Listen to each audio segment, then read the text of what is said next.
shooting happened. If you are on campus right now, the message to everybody on campus is to shelter in place. Lock yourself in a safe place until the authorities are able to get to you or provide you a message that it's safe to come out.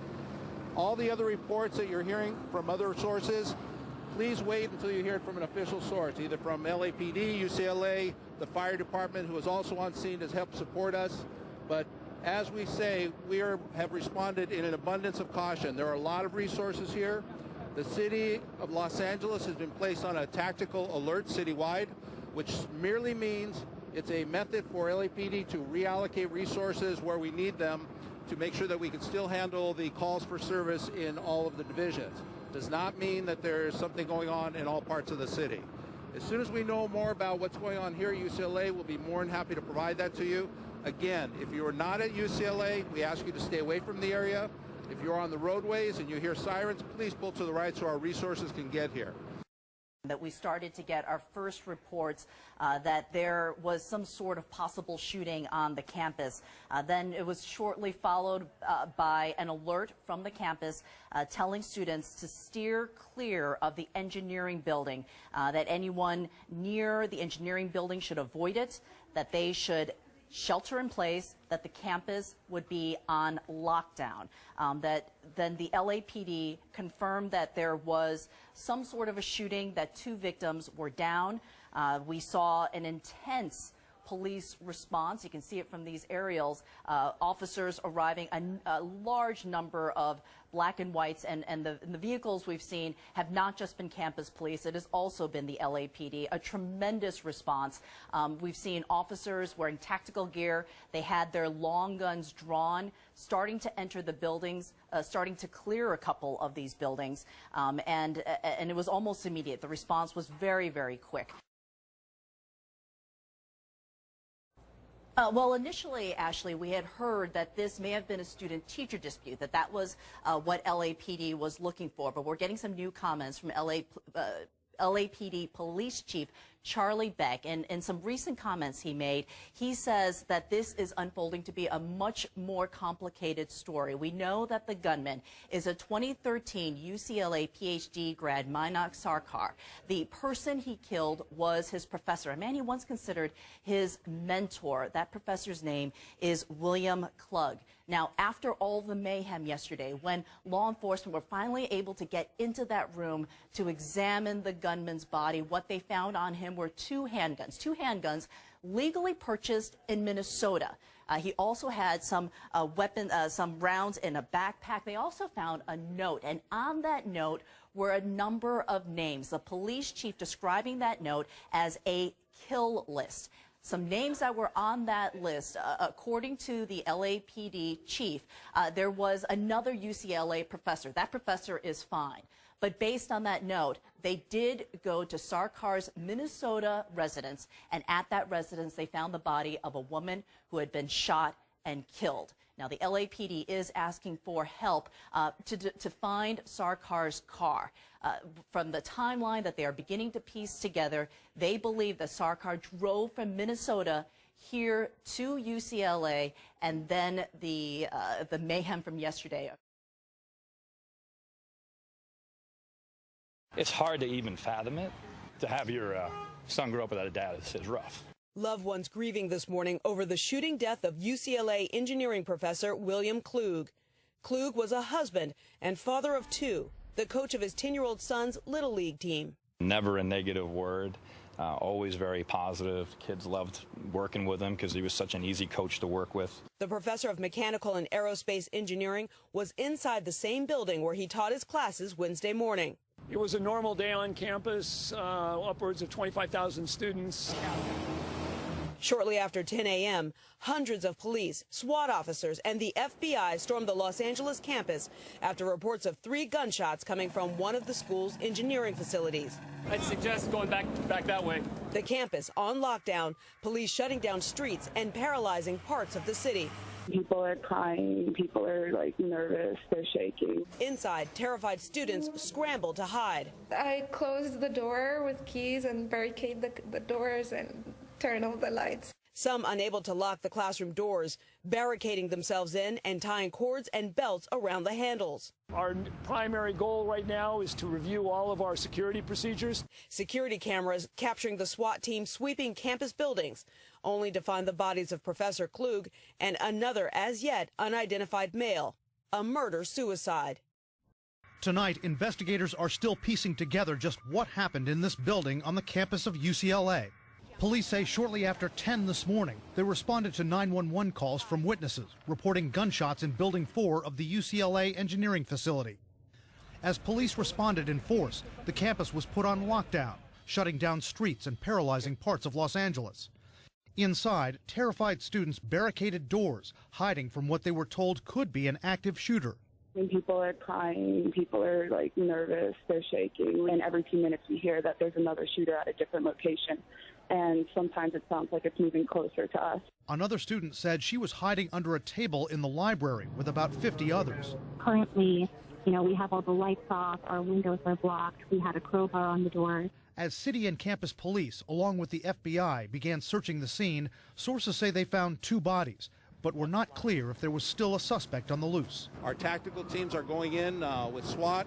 As helicopters hovered above, heavily armed SWAT officers surrounded buildings, moving in formation down alleys, eventually sweeping into buildings across campus, all captured on security cameras.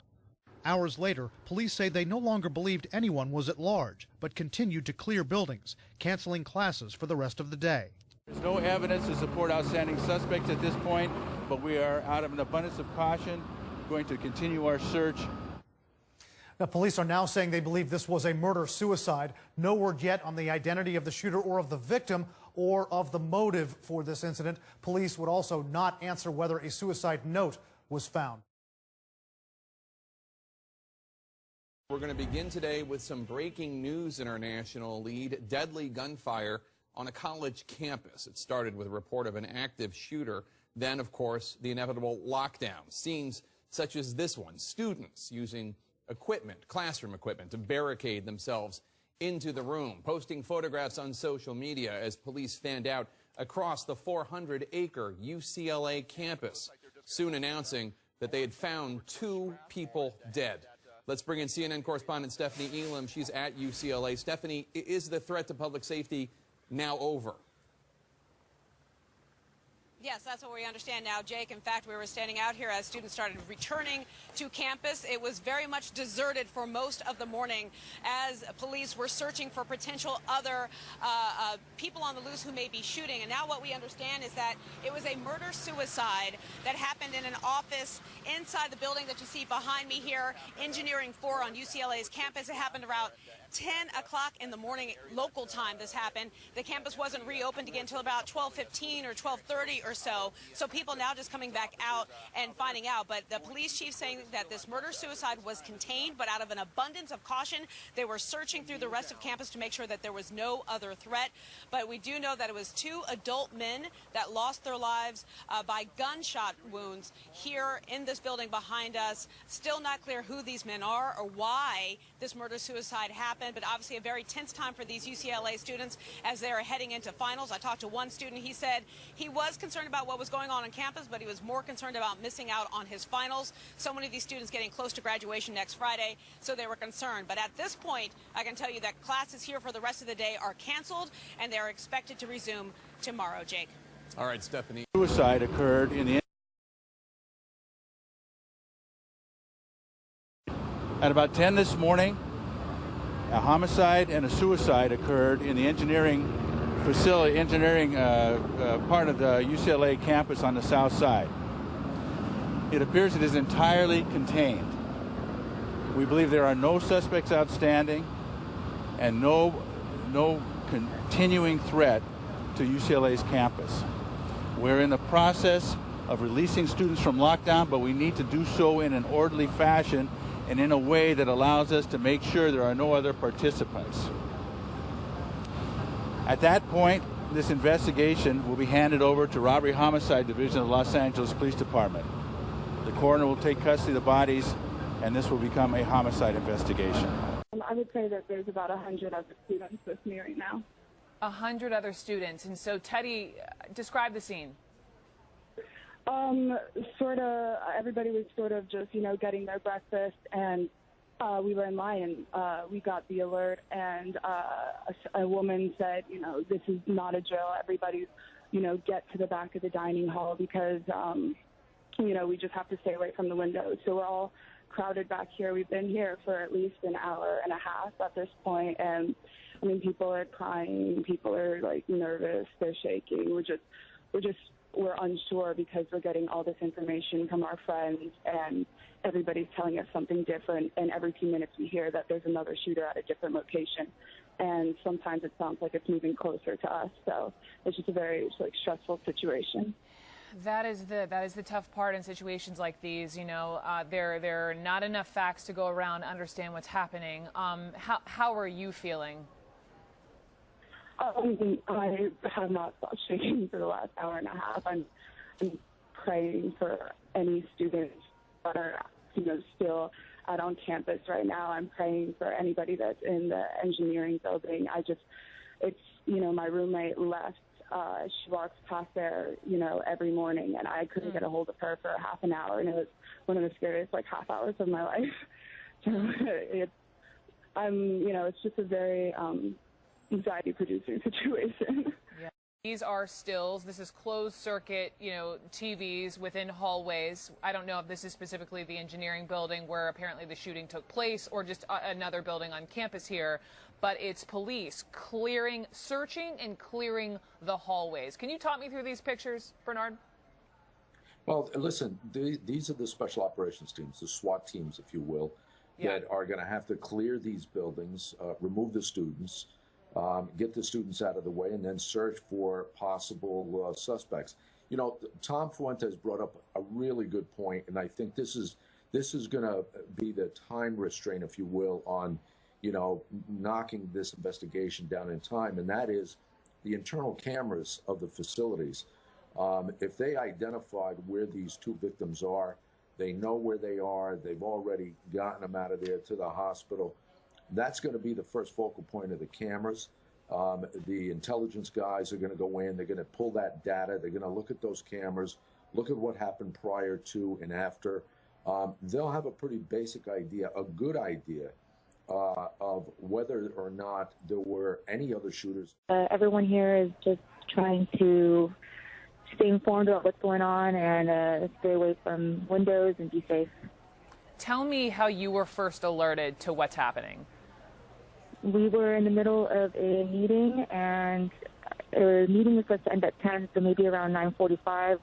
Half of us started getting Bruin alerts on our cell phones about some kind of police activity near the engineering building, and then we got more Bruin alerts after that, talking about some guy with a shotgun being on campus. Was the first time that was referenced, and then the active shooter near the engineering building, and us being on a lockdown and not being able to leave, and instructed to stay away from windows. Drop the gun! You're next, you understand me? One down! All the scenarios are geared towards events that have already occurred. We got a shooter down. The environments that they put us in typically are schools, but we make everybody aware that active shooter can happen anywhere. In churches and movie theaters, places where there's a large mass of people that are really not expecting something to happen like that. He's down! I'm reloading! Across the country that active shooters are becoming more and more evident and problematic. Let me see your hand! We're teaching them how to approach a location, how to get in. Our number one goal in teaching active shooters is to stop the killing. But the second goal that we're looking for is to stop the dying. Man, where you at? I'll call you when I find you, God dang it! Well, active shooter is probably one of the worst scenarios a police officer can handle. Life or death. It's what we're paid for. We need to neutralize the threat to save lives.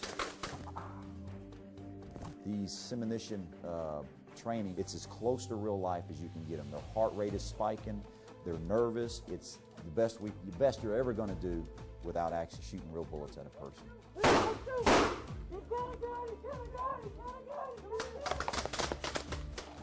there have been, suspicious men with guns, but no shots have been fired kind of thing, and they're coming in to investigate, and it turns into a shooting.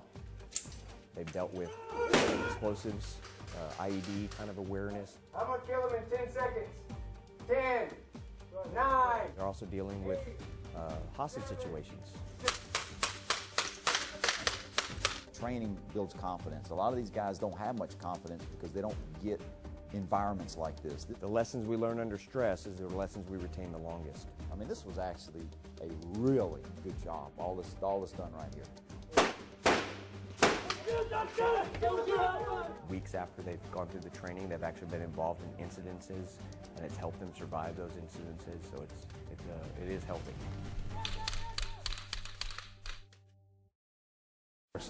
My father was killed in a workplace shooting. I was shot when I was 13 by my stepfather. My daughter was murdered on Mother's Day in 2006. I'm a survivor of the shooting at Virginia Tech in 2007. I was shot 4 times in French class and still have 3 bullets in my body today.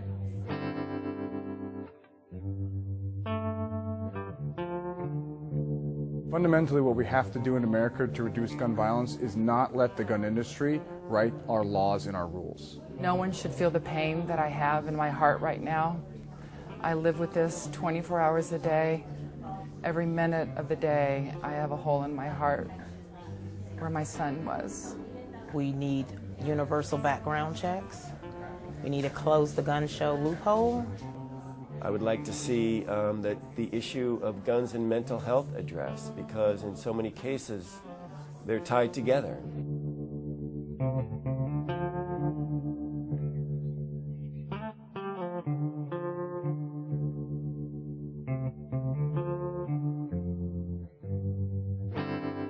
I believe it's important that we take back our power and not let gun violence in this country rule over right. I think we can keep the Second Amendment whole and do legislation to keep guns out of the hands of violent people.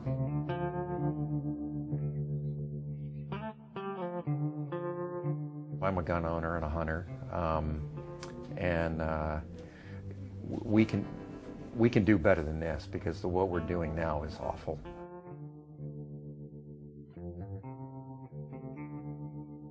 You too could be right where I am, grieving because somebody took it upon themselves to use a gun and kill people.